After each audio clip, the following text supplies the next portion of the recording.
Hi అండి. Good evening. ఇక్కడైతే నేను తలైతే దూకుంటున్నాను. నిజంగా ఇంతలా హెయిర్ ఫాల్ అవుతుందనేసి నేను ఎక్స్‌పెక్ట్ చేయట్లేదు. కానీ చాలా దారుణంగా అస్సలు నేను ఎక్స్‌పెక్ట్ చేయని విధంగా హెయిర్ ఫాల్ అయితే అవుతుంది. ఇది దేని విధంగా ఎందుకైతుందనేది కూడా నాకు రీజనే తెలీదు. మొత్తం ఒక క్వెషన్ మార్క్‌గా మిగిలిపోయింది. ఇంతకుముందు జెంట్స్‌కే బట్టతల వస్తుంది అని చాలా సార్లు చూసాం గానీ, లేడీస్‌కి కూడా బట్టతల వచ్చేలా ఉందండి. నిజంగా చాలామందికి నేను చూసాను. అది మొత్తానికి నాకు కూడా అయిపోయేలానే ఉంది. ఒకసారి చూడండి ఎంత హెయిర్ ఊడిపోతుందో ఒక్కసారి దువ్వినప్పుడల్లా. ఆల్మోస్ట్ నేను దువ్వి కూడా 2 వీక్స్ అయింది.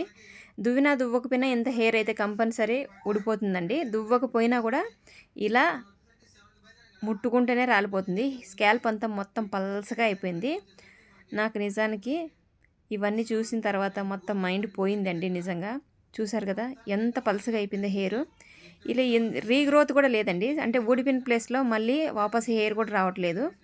ప్రాబ్లమ్ ఏంటో నాకు కూడా తెలీదు. మీకు ఎవరికైనా తెలిస్తే కామెంట్ చేయండి. నిజంగా నాకైతే మెంటల్ ఎక్కుతుంది. మైండ్ పని చేయట్లేదు. ఏం చేయాలో కూడా అర్థం అవ్వట్లేదు.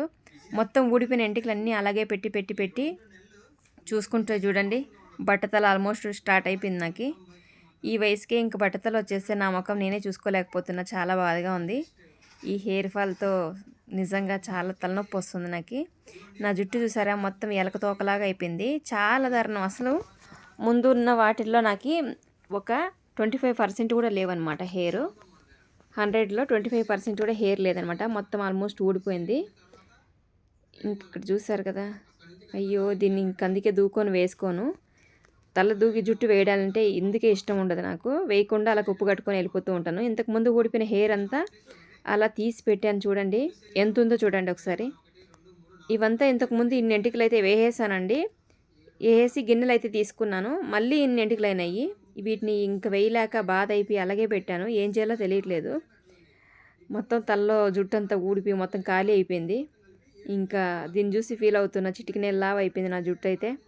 ఏం చేయాలో అర్థం కాలే. సొల్యూషన్ మీకు తెలిస్తే ఖచ్చితంగా నాకు సొల్యూషన్ చెప్పండి. మా చిట్టిగాడు ఏమంటున్నాడంటే, అమ్మ నీకు ఒక ఐడియా చెప్తాను. మొత్తం గమ్మేసి అంటించేసుకో అని చెప్తున్నాడు. నన్ను హేళన చేసి మాట్లాడుతున్నాడు అనమాట. వాడికి కామెడీగా ఉంది.